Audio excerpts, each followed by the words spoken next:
who's going to lead us in a short grounding exercise. Hello, everybody, and welcome.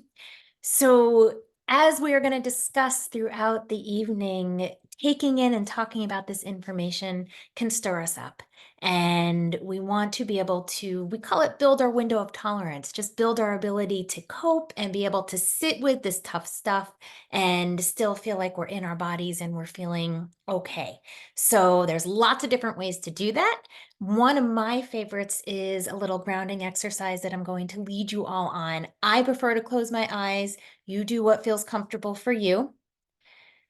And we start just by connecting with our breath. So just noticing your breath. And if you're comfortable doing so, deepening your breath. It's nice to get a good deep inhale that you feel all the way down to your belly, and an exhale that's longer than your inhale. When we breathe out nice and slow, it lets our bodies know that in this moment, here and now, we are safe. And it helps us let go of anything we are carrying with us into this moment that we don't need right now.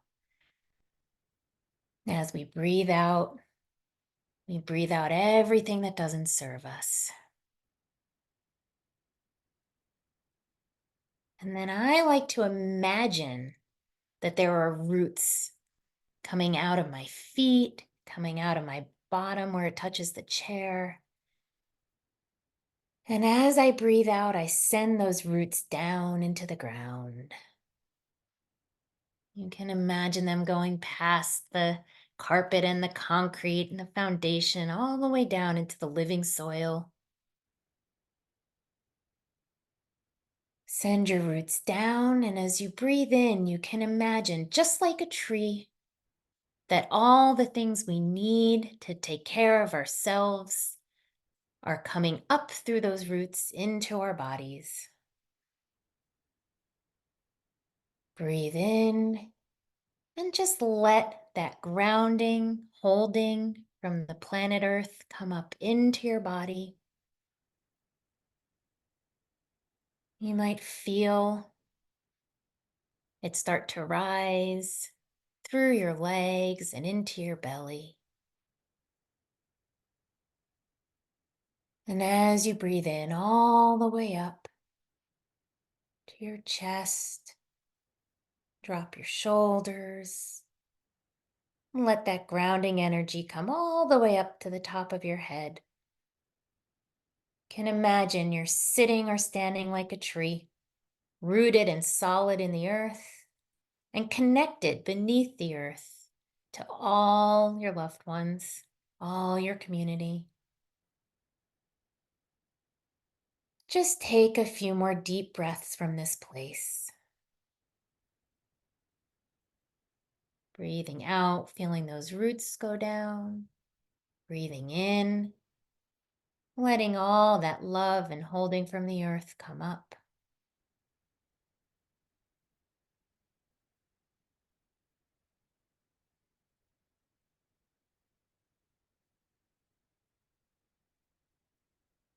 And when you're ready, you can open your eyes. And come on back and join us. It is a pleasure to be here with you all this evening. Thank you so much, Jenni. That was really helpful for me. Now we're going to have the presentation of research, and I think we're going to have some slides. Is that right? You guys take it away.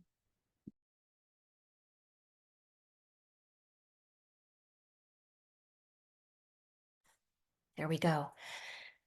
So we are going to start the evening with presenting some of the information that Elizabeth and I and our colleague Jen Walk gathered. Elizabeth did this incredible lit review, which means that she dove into the research to see what was out there about the impact of climate change on the emotional dimensions of parent mental health. So how it's affecting the way parents feel while we're parenting in this time. And so naturally we discovered, of course, that it does. I mean, I knew that already, right? That's why we're all here. So one of the best things for me about getting to help you, Elizabeth, and bringing this research to publication was how validating it felt.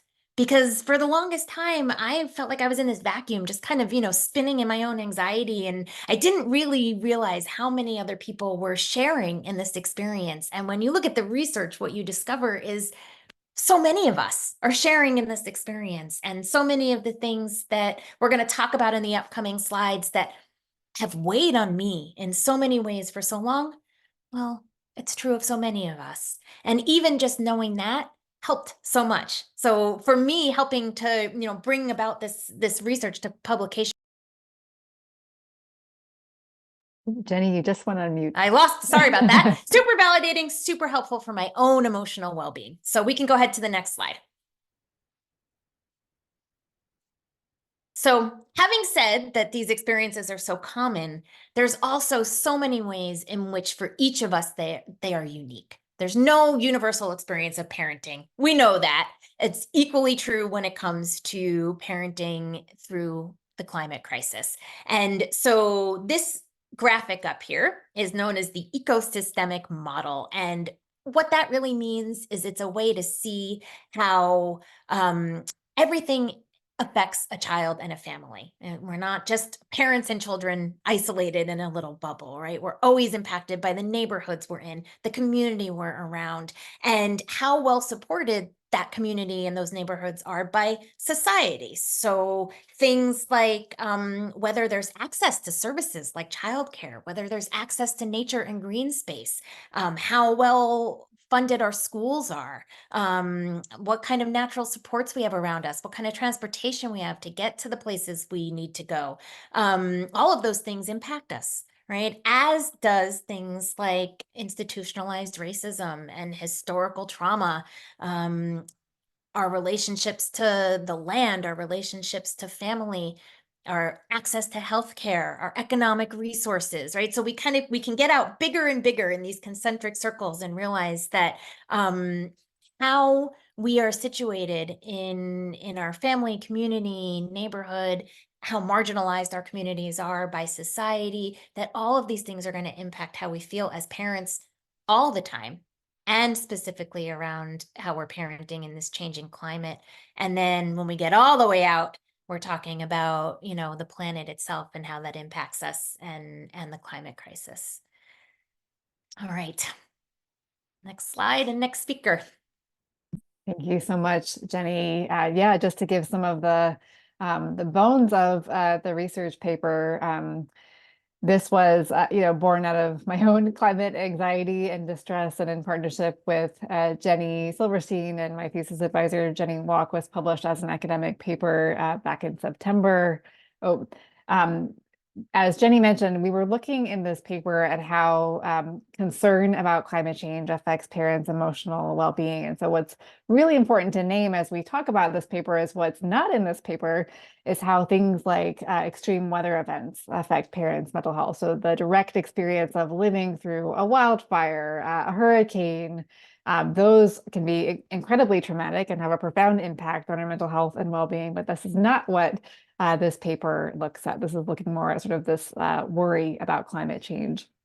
There were 25 papers that met our inclusion criteria, and this is a space in the literature that we expect to grow rapidly in the coming years. We're aware of several other papers sort of that touch this topic that have been published recently. And the three key themes that were developed from this literature review were number one, that parents experience emotional distress that can be described as moral injury. And we'll talk a little bit more about what that means in just a moment. A second theme was that many parents use distancing strategies to cope. And so what we mean when we say distancing strategies are things like not wanting to look at climate change, sort of this sort of, I can't handle another climate report. I can't handle another distressing climate headline. I don't want to look at the news right now. But it's also important to note, and this was really interesting in the research literature, there were a number of studies on parent climate activists in the UK who reported that sometimes they needed to take breaks from climate change to preserve their own mental health and well-being and to preserve their relationships. So distancing strategies can sometimes be really skillful and help preserve resilience as well. And then a third theme was that for some parents, embracing the challenges of climate change and really sort of letting yourself go through this emotional process of grieving can be a catalyst for personal growth, meaning, and even hope. And so we won't have time to sort of dive into the whole paper today, but we certainly hope that if you're interested in learning more about any of these themes, you'll read the paper, which we've linked in the chat, and we'll dive into a little bit more of this in just a moment. Next slide, please. So this idea of moral injury is, I think, really meaningful to the experience of parenting in these times. And so moral injury is the experience of psychological or even spiritual harm that can result from witnessing or engaging in actions that violate an individual's core moral values or beliefs, or from betrayal by a trusted leader or authority. Next slide. So the first time that I heard this idea of moral injury used in the context of climate change was a few years back. There was a paper that was published in the Lancet that looked at the experiences of 10,000 young people around the world and how climate change was affecting their mental health. It was a really important study that showed that climate change is having a huge impact on young people's mental health around the world. But one of the things that sort of stood out to me in this paper was that young people are experiencing moral injury due to the utter failure, in many cases, of governments and large institutions to respond to climate change at the speed and scale needed to address the crisis. Young people feel deeply betrayed by the adults in the room, so to speak, and are experiencing moral injury themselves. Next slide. And so when was going through the literature that's currently available on climate change and parents' mental health and well-being, it really became clear to me that parents are also experiencing dimensions of moral injury. There's really nothing more sort of core, I think, for many of us to what it means to be a parent than this desire to protect and care for our children. We all want our children. We want all children to be safe from harm, and increasingly climate change is interfering both directly and indirectly with our ability to do this. Next slide. So first, I'd like to thank my colleagues for inviting me into this space. As a mother of four, I feel all this very deeply. And as parents, we're worried about the future. And I know that's what likely brought many of you here. As we know, climate change is influencing people's decisions about where to work, where they buy things from, what companies they buy things from, and even whether or not to have children. You might worry about the world that you're considering bringing a child into, and we'll certainly touch on this a little bit more. Those who already have kids may worry about being unable to protect them from future harm from climate impacts. And in fact, a survey of parents of young children from around the United States found that 78% expressed worry about climate change and the impact they might have on their children. And a paper exploring eco-reproductive concerns found that 96.5% of parents and climate-concerned potential parents reported an overwhelmingly negative expectation of a climate change future. So again, this is a topic that's been brought up a lot. We saw a lot of questions, coming through in the registration about this. So we're going to dive a little deeper on this topic throughout the conversation today. Next slide, please. Now, for Black, Latino, Indigenous, and other people of color, research has found that they experience unique dimensions of climate concern. A study by the Yale Center for Climate Change Communication found that Hispanic, Latino, and African American individuals are more likely to be alarmed or concerned about climate change than white individuals. About 7 in 10 Hispanic adults say that climate change is affecting their local community at least some, compared to about 54% of non-Hispanic adults. This is largely because people of color are often more exposed and vulnerable to environmental hazards, including air pollution and extreme weather events like we've been seeing more and more recently. These communities are hit first and worst and are more likely to have fewer personal and economic resources for coping. Climate change, as we know, amplifies systemic racism, including health disparities that already exist. And these impacts are felt unequally, depending on factors like race, how much money you may have, if you live with a disability, and where you live on this planet. Next slide. Thank you, Liz. Yeah, you're already speaking to some of the other dimensions of moral injury that emerged from the paper, in addition to this theme of profound worry and concern for the future. I see a comment in the chat about part of the moral injury being the awareness that our own lifestyles are part of the problem, and that is absolutely borne out in the research literature, that we feel this moral injury from unwilling complicity in systems of harm, such as the fossil fuel infrastructure that can make virtually every aspect of our modern lives possible. And I don't know about you, but I was really shocked when I had my twins at that level of plastic that just shows up in your life. Like with it just comes, and then it keeps coming.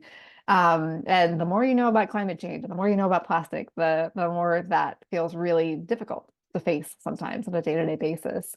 There are profound challenges of parenting amidst a time of climate disruption, including cognitive dissonance, which Jenni will speak to a little bit more in a moment, and struggling with how and when to have conversations about climate change with children. I know many of you in your registration for tonight's webinar named that you might be struggling with how and when to have climate conversations with children at different ages. And you're definitely not alone in that concern.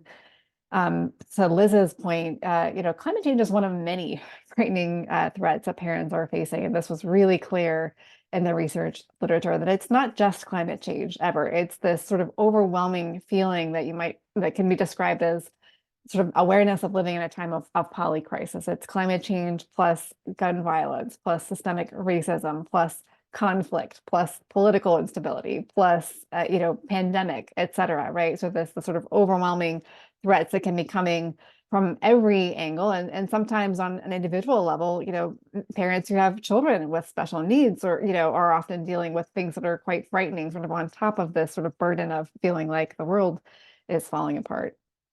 As Liz mentioned too, eco-reproductive concerns, sort of this fear of or worry about what does it mean to bring a child into the world, those worries are really present. A lot of the research on eco-reproductive concerns has focused on people who do not yet have living children in the world, but people who are already parents are also experiencing often eco-reproductive concerns in terms of deciding whether or not to have another child, right? And that can be a really excruciating I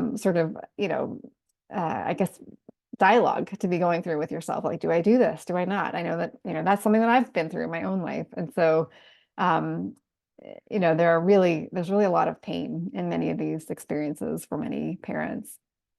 Next slide.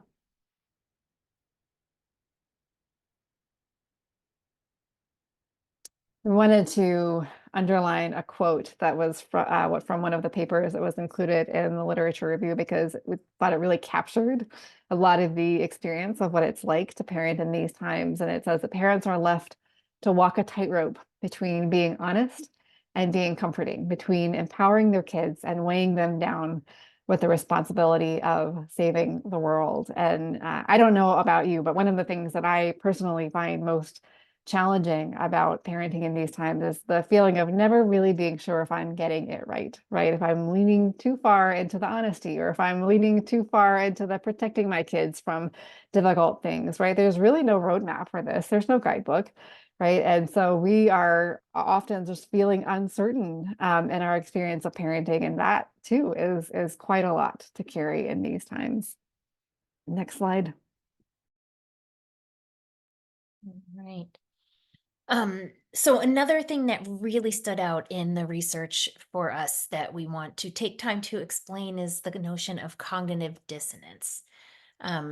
So a pattern emerged of parents displaying detachment and maintaining some semblance of ordinary life while planning for natural disasters at the same time. And the example quoted here: over the course of 2 days, while both my children were out, I finally organized an emergency kit in my basement. So the challenge is that we're expected to be prepared for this unknown future and prepare our children for this unknown future and this alternate future, while at the same time maintaining the routines and the structures of their daily lives here and now. And I will share just a real quick personal example, the height of cognitive dissonance for me. So what cognitive dissonance really means is two thoughts that are completely, they're opposite. They can't be held together.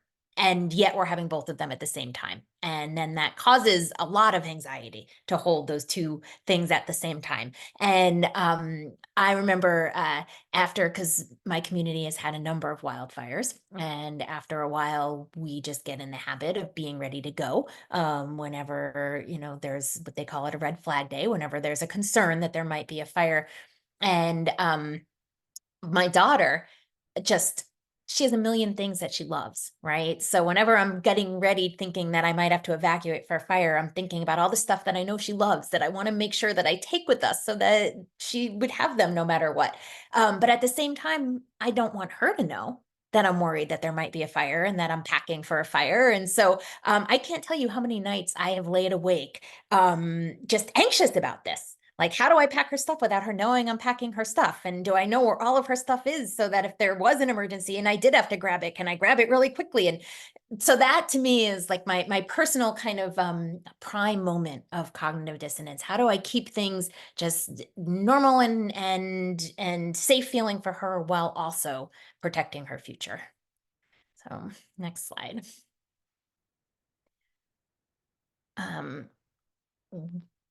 Think the biggest thing, I think Elizabeth, you and I already felt this, lived this top to bottom before the research showed it and proved it. But the biggest thing I think that keeps coming up for us is supporting children requires supporting parents. Of course. I mean, we just cannot do this in a vacuum. We can't do it by ourselves. That's true of every detail of parenting. Really, we evolved to be raised in groups.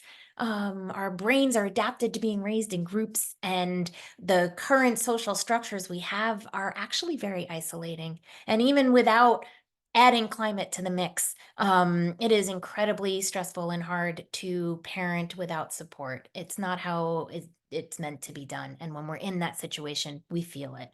And so now all the more so when we add an existential threat like climate, we need to be able to access support in order to give to our children. And so one of the biggest things that come out of this research for us is really, how do we offer that? How do we get more support from more parents more of the time? And I think that is the reason we are all here tonight, is to start tapping into that. So next slide. And this is just a graphic that I made that to me is an example of what that can look like. It is so easy to feel isolated, and yet we all exist in this web of relationships. Some of them are easier to access and more comfortable than others, but they're there. All of these people are potentially people who love and care for our children and want to support us in seeing our children thrive. And so thinking about who are those folks and how do we make sure that we have our connections with them and expand our connections, I think is part of the work we're all doing here tonight. So next slide. And this is my friend Petunia. And we put her in because kind of like the grounding exercise we did at the beginning, at the end of getting all this information that is both hard to hear and like really heady. It's good to just take a moment and breathe and think about something that makes us feel good. Petunia makes me feel good. She's a friend of mine from the farm I work on, and it's just fun to see our animal folks and share some love with them. So we end the presentation with Petunia. Thank you so much. That was amazing. Thank you all so much. I'm going to ask, feel free, please put your questions in the Q&A. You can put them in the chat. We want to make sure we get everybody's voices in. In my response to that incredible research, I mean, first of all, we know that it's so important to have names for these phenomena and these feelings, and to realize that we're not alone in feeling them. That alone, naming it to claim it, is just so important. But I do want to start by asking each of you what you think is the most important way that we as community members, as activists, as parents, as family members, as friends, as daughters, as mothers can respond to these problems. And I'll also ask in terms of not only what changes do you want to see in the world, but also what actions in your life, what decisions in your life have helped you cope with these feelings that I certainly share as a mom as well. And I'll pass it to you, Liz, to start, if you don't mind. Happy to. Thank you, Anya. Truly, and not just trying to make a plug here, but joining the Moms Clean Air Force team was exactly what I needed at the right time. I joined the team nearly 2 years ago, still in the height of the COVID crisis. I had just moved down here to Virginia Beach to be closer to the water because that's what my heart and soul needed. And I found the greatest community. I'm continuously learning, but more than that, I'm continuously growing in this presence of empowered and powerful women who just keep motivating us to, create these spaces, but also to take action together. We'll talk about collective action, but that's really coming together to find ways that you can contribute in whatever way that means. We all take our individual actions at home. We can teach our kids about recycling and composting and things that we can do, as individuals. But we know that collective action, taking action together, is just so incredibly powerful. It motivates you to continue to do more, even when you feel like you can't. And for me, that really has been life-changing. As a Latina myself, nature is something I've always, am inclined to seek out, whether it's in the mountains. I grew up in Rockville, Maryland, near the mountains, or going down to Great Falls, for hikes. But the water really is where I can find that peace. Just looking out into the vast space makes you feel this small, but at the same time gives you a space to clear your mind, gather thoughts, calm the soul, but then center yourself into what's that next step. So for me, that's really been it. Combination of this amazing community and being close to nature. And I know that's not a privilege that everybody has. Not everyone has easy access to nature or to green spaces, depending on where you live. You might have, days where the air quality is not great, or you're experiencing extreme heat. But, finding ways to bring nature into your home is also a great way, whether that means, filling up your room with plants, or, turning the TV on and listening to nature sounds, nature soundtracks. I have many playlists I could share. Just finding those ways to reconnect with nature is really what's, keeping me going daily. That's so beautiful. Action, mentorship, community, nature. Wonderful. Jenni, what are your thoughts? Yes to all of those. And I will add, I mentioned at the beginning this idea of a window of tolerance. And what that really means is where is the place in our own selves where we can take in all of this information and hold all of this and still cope and function, and on a good day also, enjoy and feel grateful and all that stuff. But what keeps us tolerating? And for me, one of the baselines of that is when I'm feeling distressed, I go back into rhythm.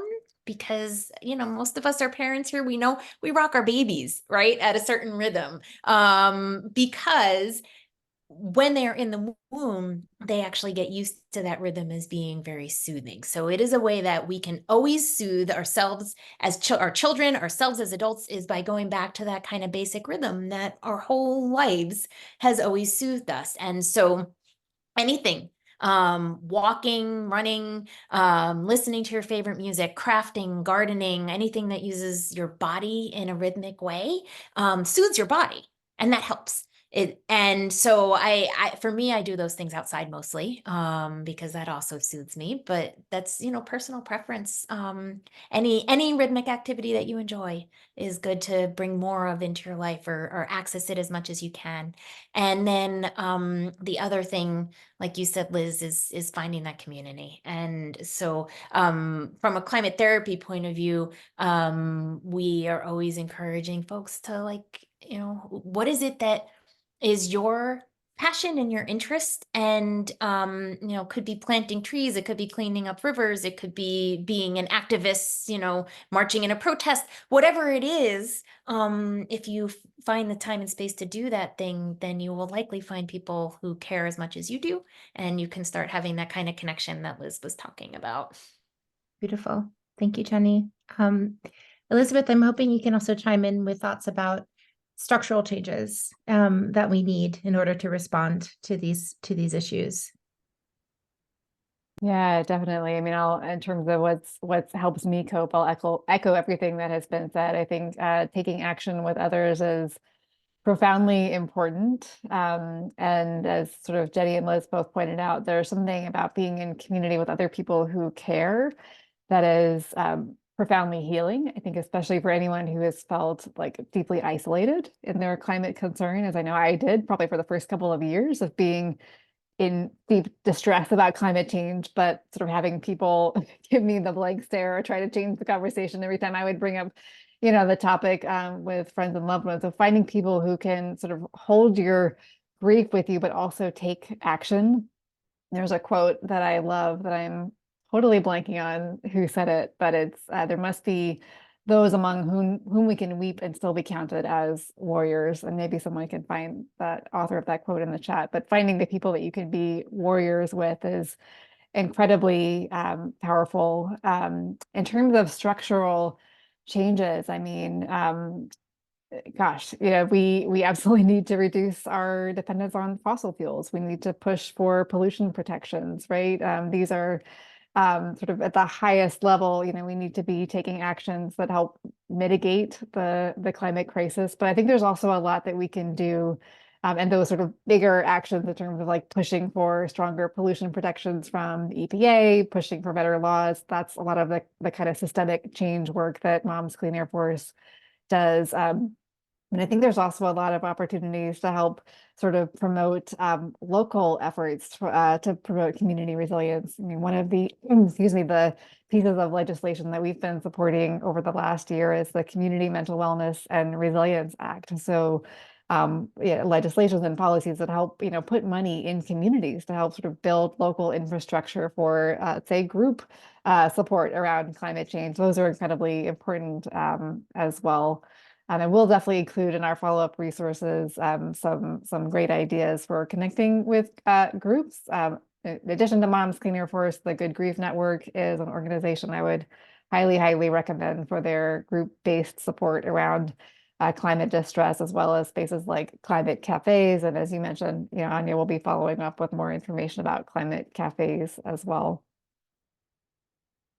Thank you so much. I love that. And I did put the link in the chat. That's a Adrienne Rich quote, a really, really great one. And so there's a question in the Q&A that actually threads really well with one of our first questions for the panel, and that's about the finding about the disproportionate climate distress experienced by Latinx communities as well as other communities of color. And speaking to the reasons for that, as well as the additional question here, which is how it also connects to, whether there's a disproportionate resistance to getting mental health help in those communities, that there's a cultural stigma attached, or there's less likelihood of seeking help. And so how do you reconcile those two things? And Liz, do you want to take this first? Yeah, no, thank you so much for that question. Like I briefly touched on earlier, not just Latino communities, but communities of color are disproportionately impacted by heavy pollution, whether it's because of where they live, work, or play.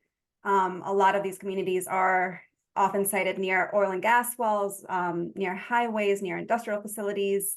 They're hit first and worst by climate disasters, and a lot of it is because of the racist policies that has forced them into residential segregation. But they also face large barriers to enjoying the outdoors. And in fact, communities of color in the United States are 3 times as likely to live somewhere that is considered nature deprived, meaning that they have fewer parks, fewer, beaches, access to the water, or other natural places. And this nature gap, of course, leads to poor health. It leads to higher stress levels. It impacts mental health. And it definitely creates greater vulnerability to extreme heat and flooding and other things.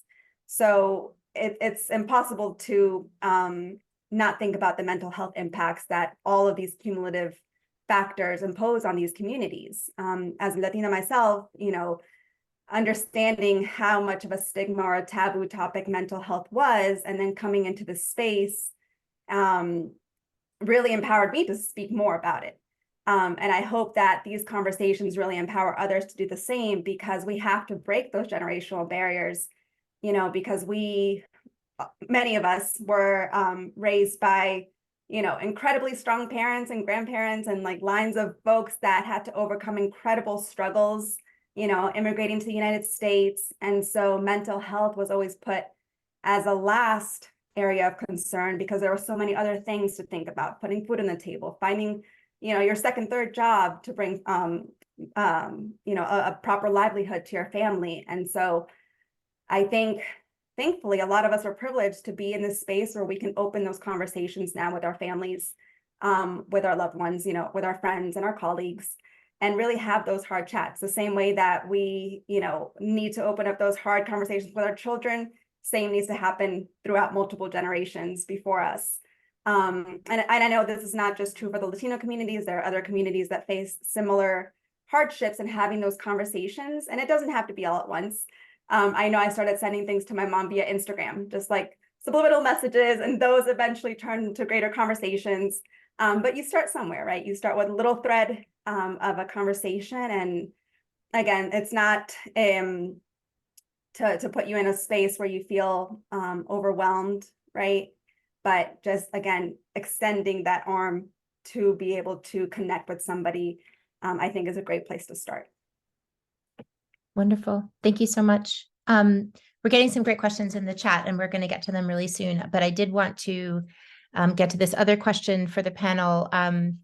We're all identifying as women here, and at a scan of the participants, that's also predominantly women. And just curious about the intersectionality of that, the women's experiences of parenting at a time of climate disruption, and other people who don't identify as cis men. What do we know? What does research say? And how do we address that?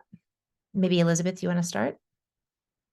Yeah, sure. I think one of the things that's important to acknowledge is what the research doesn't say. And when we were going through the research literature, one thing that was really striking was that, to my recollection, there were no papers that acknowledged the experiences of parents who might identify with genders that fall outside the traditional sort of male, female binary. So that's a huge gap in the research literature that really needs to be addressed. But in terms of what the research does say, research finds again and again that women tend to worry more about climate change than men do.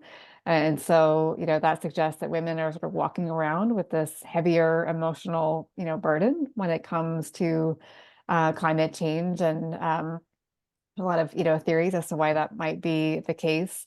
We know that women and girls are disproportionately impacted by climate change for a number of reasons. One example being that they're more at risk for gender-based violence. And so, that things like extreme heat can increase the risk of aggressive behaviors and domestic violence. And imagine what that might be like if you're a mother in a heat wave who has a partner, who is abusive, right? What is that experience of parenting?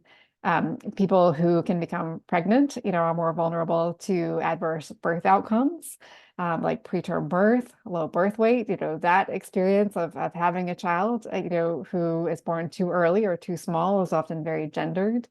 And of course, we know that the distribution of caregiving roles is not distributed evenly, right? And so women and mothers are often the ones sort of handling the greater caregiving burden on a day-to-day basis. And then you add, a climate disaster, right? I'm imagining there's many people on this call who may have had the experience of, being the parent on call again and again and again when school is closed because of extreme weather, right? That is a burden that is not shared equally across genders. And so there's just a number of ways that gender influences what it is like, what it means to be a parent in these times. Mm-hmm. Yeah, absolutely. Jenni or Liz, do you want to add to that? I want to add actually there was something I wanted to say in response to the previous question, if that's okay, which is Yeah. just the stigma around mental health in general. So Liz, thank you for speaking to it specifically in the Latinx community. And I just wanted to add that it is helpful for me to think of climate emotions separately from mental health issues. I mean, they intertwine, of course, but overwhelmingly, the consensus is that climate emotions are healthy things to feel. Feeling distressed about the current situation and the impact on our well-being, our children's well-being, the more than human. I mean, that shows that we care, and it shows that we love, and that we have empathy and compassion and all of these qualities that we hope to bring forward into the world. And so sometimes just to kind of help deal with that stigma, I think it's really important to separate those things out, that, having distress about the climate crisis can get to the point where it's really impacting our functioning so much that it becomes what us professionals would call a mental health issue, like time to call a mental health professional. You need help getting out of bed. People, are worrying, not able to kind of get through their days. But many of us have distressing climate emotions, and I would just call it emotional well-being. Like, how is climate impacting our emotional well-being? That's so important. Thank you so much, Jenny. And, just to add to that, the idea of climate grief, right? Because grief is an appropriate emotion. That's a symptom of our attachment to something that's very important to us, right? And then if there's disproportionate experiences of climate emotions among women, I can also see a strength in that, in the sense that we have sensitivity to it. We're grounded in the reality of what's happening, and we're connected to other people, right, who are also feeling the same things. And I think that there's a potential for strength in that. I know I find a lot of strength in my solidarity with other women, the leaders around the world and across generations, who are taking the lead on this. That also includes many gender nonconforming people as well. So getting into a question about, what do we do for our kids? How can we support our kids? And I want to also add one of these questions from the chat, that we were asked, as parents yourselves, have you witnessed eco-anxiety in your children? And how do you start to address those difficult feelings of theirs? Is anybody who wants to go first? Can dive in and then let others take over. I think Yeah. one of the things that we know when it comes to talking to our kids about climate change and supporting them with their climate emotions is that validating their emotions goes a long way. And this is really important for, being supportive of other, adults in your life who may be struggling, with sort of big emotions about climate change, is sort of acknowledging that what they're feeling, as we were just naming, is valid. This is healthy. It's not a teenage overreaction, right? We don't want to sort of dismiss their emotions and tell them it's all going to be fine. Because, what we know from research is that, young people are feeling betrayed, right, by the adults in the room, not taking action. So we really want to validate that what they're, concerned about is real and requires support and action. Another way that we can support young people in our lives is by being engaged in climate action ourselves. I've really had, I think for the first time over the last few months, my children reflect back to me sort of how they see me in terms of climate action. My son said to me recently, Mom, you must be the best mom in the world because you are a climate activist. And this kid is not usually giving me, best mom of the world awards. So, this was kind of a rare and really surprising moment to me, right? And but it was, just one of the few signals I've gotten from my own children. They're like, oh, they're watching what I'm doing, right? And they're young, and I fully expect that, they're 7, right? That in the coming years they'll experience climate anxiety, but I want them to always know that I'm taking this seriously, and I'm not, abandoning their future. And I think that is something that children deserve from the adults in their lives. That's so great. Thanks for sharing that, Elizabeth. Jenni, what are some other things we can do to support our kids? So I'm just going to piggyback a little off of what you were saying, Elizabeth, because, mine is also on the younger side. She's 9 now, and still, as of the last time I checked, holds that belief that I'm working so hard to make this better that it's gonna somehow be better. That like I still have that power in her life as mom, and of course it's gonna cross a line at some point in the next few years where it sinks in that I can't save the world for her. So I'm kind of, waiting in anticipation for that.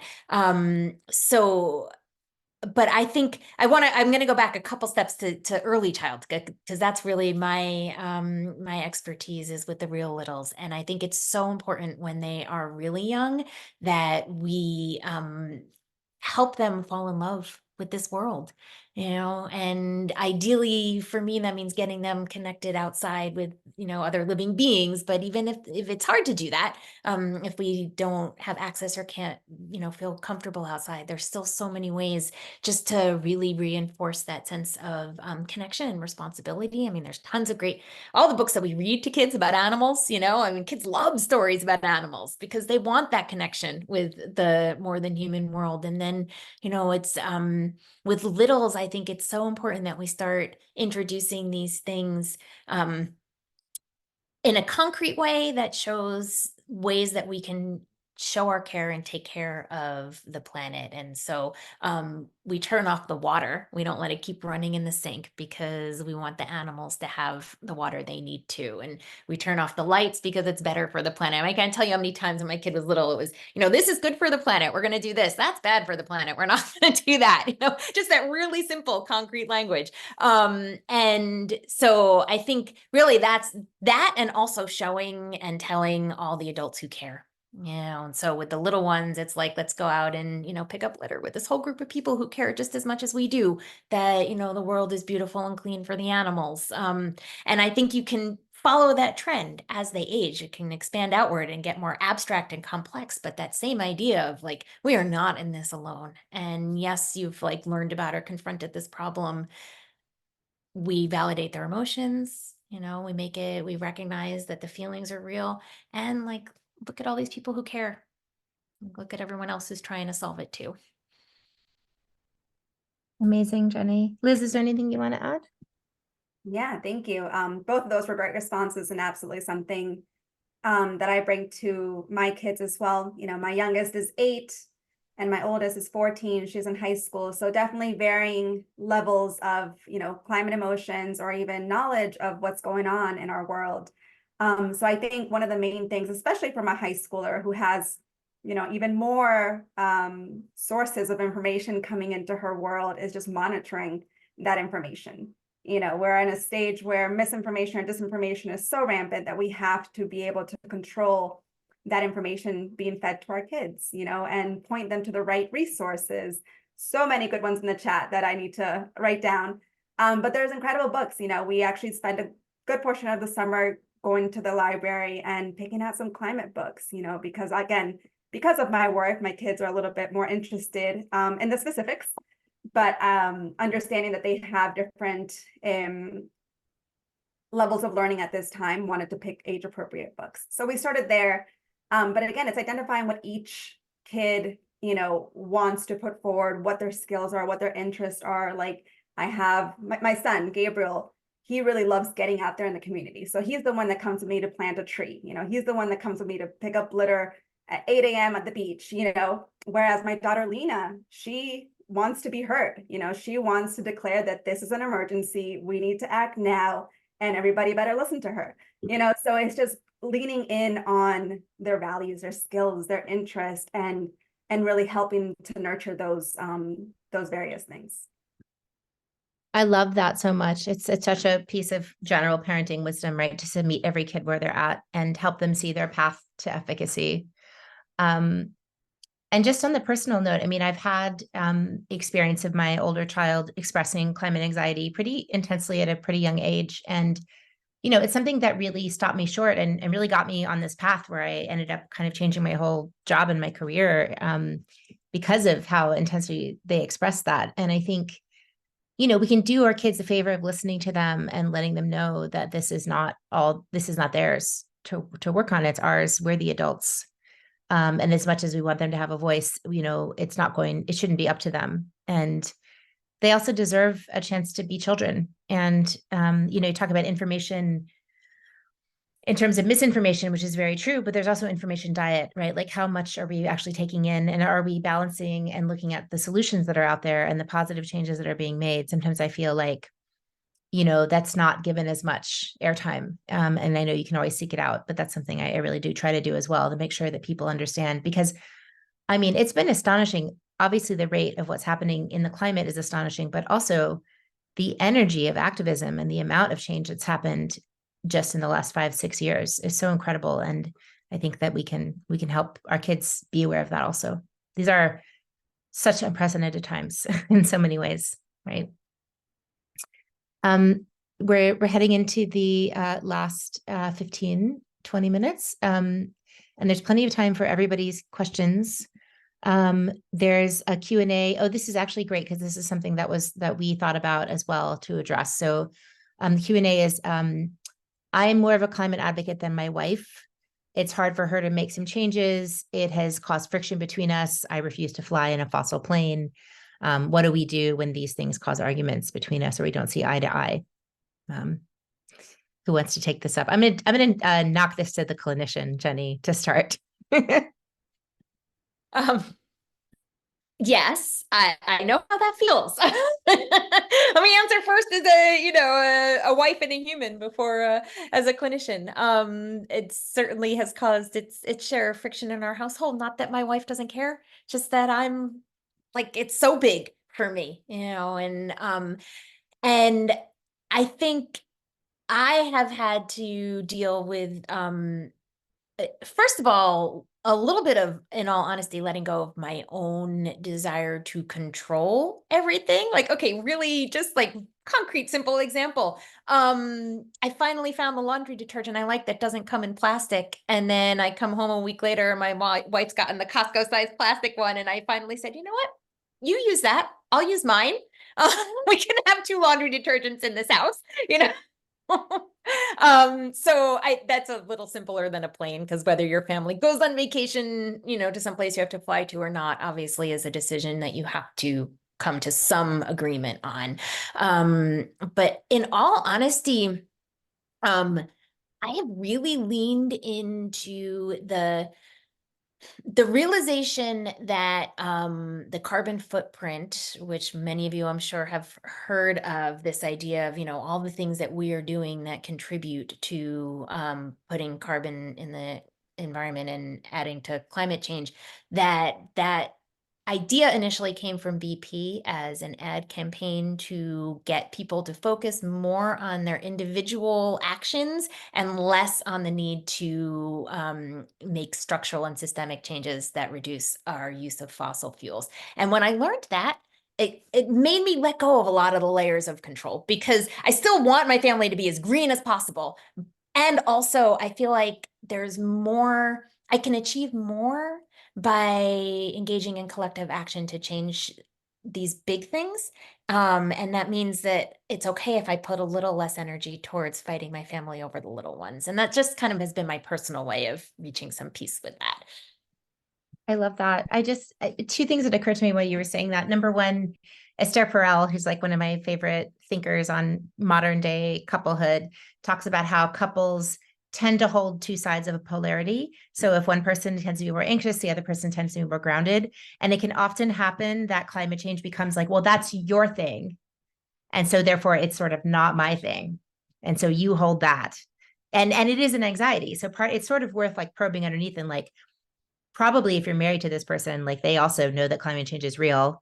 And so how are they handling that? You might be channeling in towards this personal decision that you're making. How are they holding it? And that could be the catalyst for a really deep and interesting and sort of bonding conversation. And that's sort of almost like it's a little tiny community organizing thing that you're doing in your household, where like you have a small community in your household, and it's like, well, what are the real concerns that we share? And what are the decisions that we can make together for positive change that we're both on board with? Because we know that big picture, we want to move in the same direction. I think that we should do it through not flying.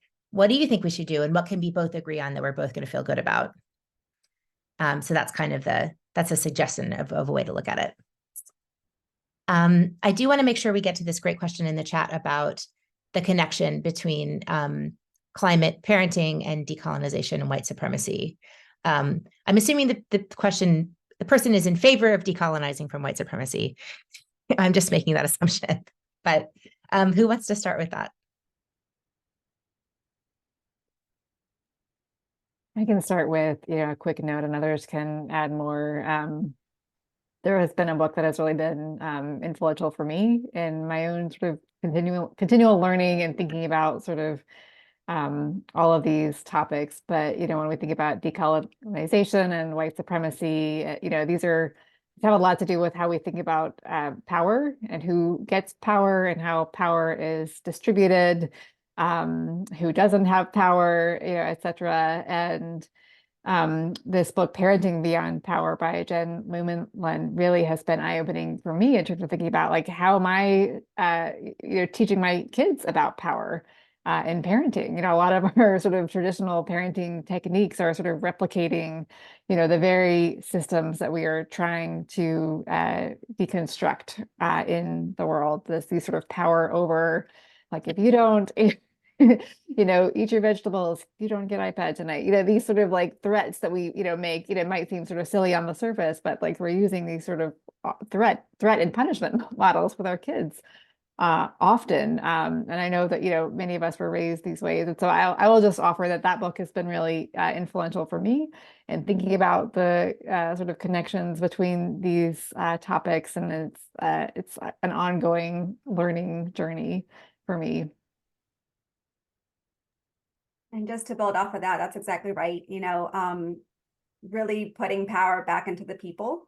In my work with EcoMadres, which again is our Latino engagement arm at Moms Clean Air Force, we really aim to empower people in our communities to speak up, right? Because we've been silenced for so long, to demand a seat at the table, to be part of the solution making process, the decision-making process, because again, we haven't been invited to those conversations before. So within this community, we really help people feel empowered to use their voice, empowered to make space in those places where, we've often shied away from, and really make that grow. And, because we really need the movement to grow. It really takes all of us.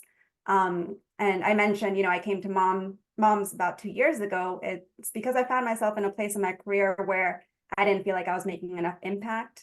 And I really encourage everyone to kind of, identify what your skills are, what your interests are, what can you contribute, and see what kind of change you can make in your own life to be able to push for those kinds of, structural changes.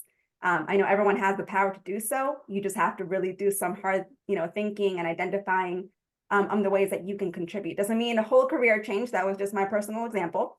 But, in every space that we're in right now, everyone has the ability to, even include just a climate conversation during your lunch hour, right? And that just builds a momentum to further empowering you to take greater action. Thank you. I love that. We do have about 7 more minutes for you to get your questions in the chat. I am going to answer one that was put into the chat and also submitted to us earlier. And that is, and we did talk about it in the research findings as well, which is pre-parental anxiety, or the feeling that people have about, is it ethical to have children?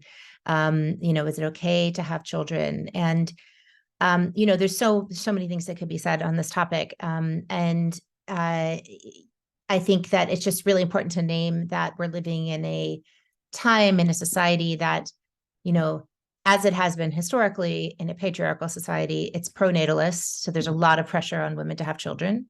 And specifically here in the United States into 2024, there's a war on women's reproductive freedom. And so we're not making these choices in a vacuum or in a place of uncontested quiet.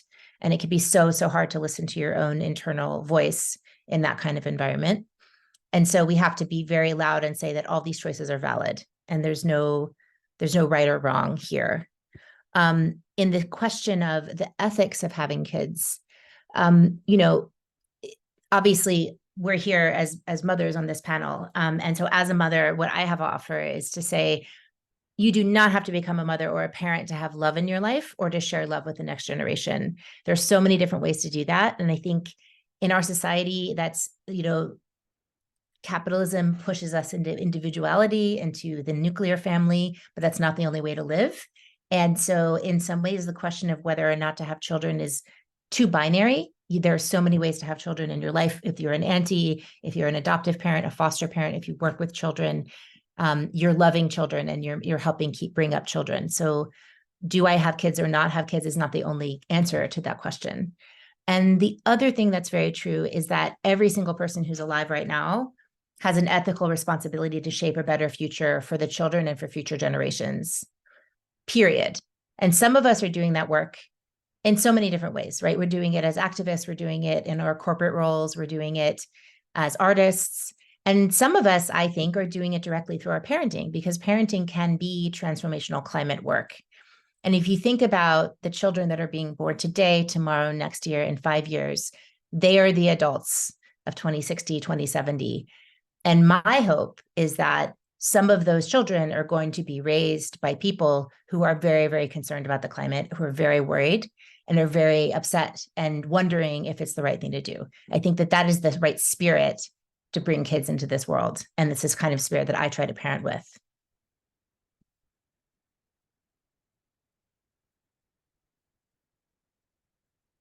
I don't know if you guys have anything else to add to that. I just really want to reinforce it. I mean, I not only have I put all of this intention and consciousness behind, raising a child who shares in my ethics and values around taking care of the planet and all the people on it, but now I get to hang out with her friends and try to instill that with her friends as well. And so there's so many ways, like you said, to reach that next generation. Yeah, absolutely. Thanks. Does anyone else have a question? This is such an awesome panel to have together here. And we are hoping to do this again. So please follow the donation link. We're going to split that evenly. And we want to hear from you about what would specifically be a good area to focus on in futures iterations of this type of panel and discussion. I also want to make sure that we get to a question that I skipped over earlier, which has to do with kids who are neurodivergent, kids who have special needs, and what is there to consider when thinking about parenting for those populations in the light of the climate crisis. I can, touch on that question. One of my children is neurodiverse and, occasionally has incredibly challenging seasons that we go through. So I just want to offer deep compassion to anybody who is navigating sort of parenting a child with any kind of special needs, knowing that there is a wide range of these special needs. I think one of the most important things, is something we've sort of said before, but the importance of connection and community. I know that my experience of parenting a child who often has very intense and frightening and sometimes traumatic needs is that it's not always possible to get the support you need from the systems around you, like the medical system, the mental health care system.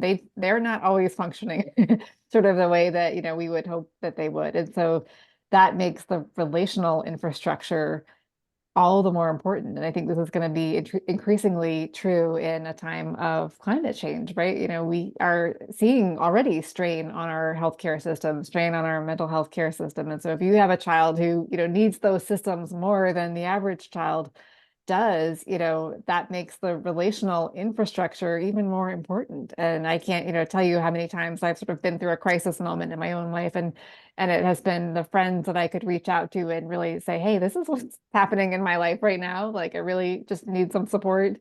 Like, that is what gets you through, right? It's not always the doctor. So just underlining that for parents of children who, have any kind of special needs, like just finding the relationships and connection is more important probably for you than for other parents, but it's important for all of us too. Thank you so much. So I think we're gonna get to the point of closing out. There is one question that I think we could answer that popped up in the chat that hopefully we can address more quickly, which is, are we creating a burden on youth by emphasizing empowering them towards action? How do you walk that line between empowering them and laying something on their shoulders?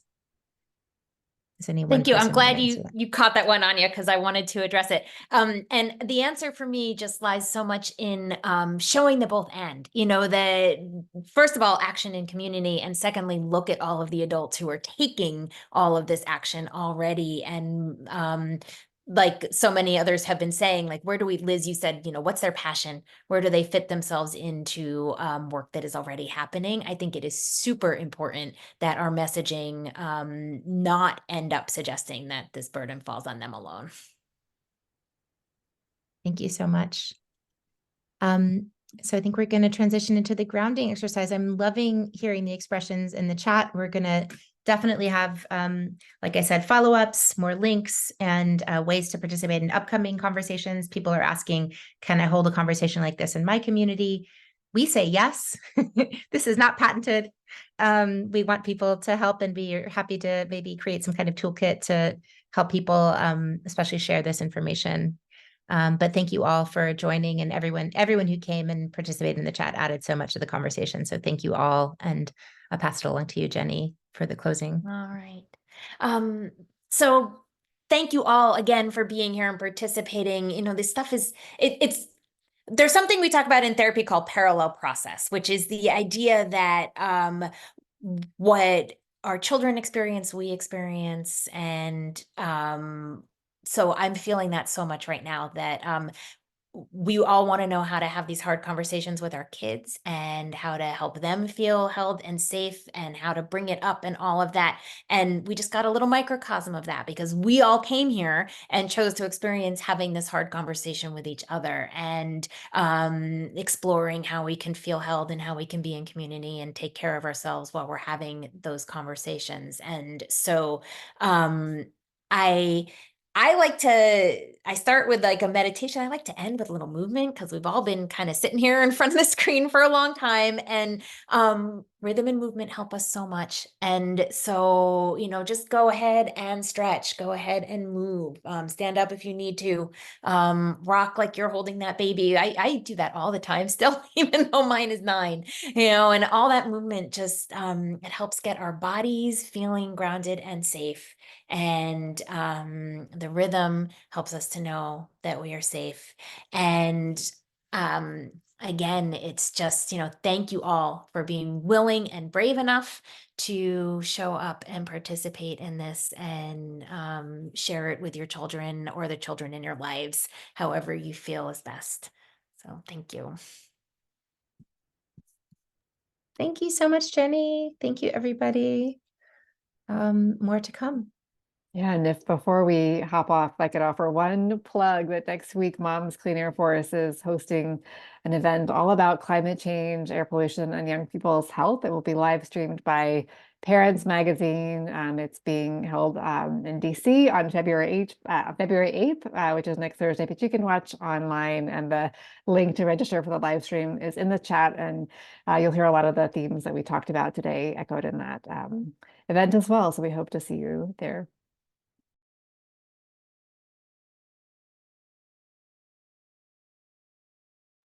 Awesome.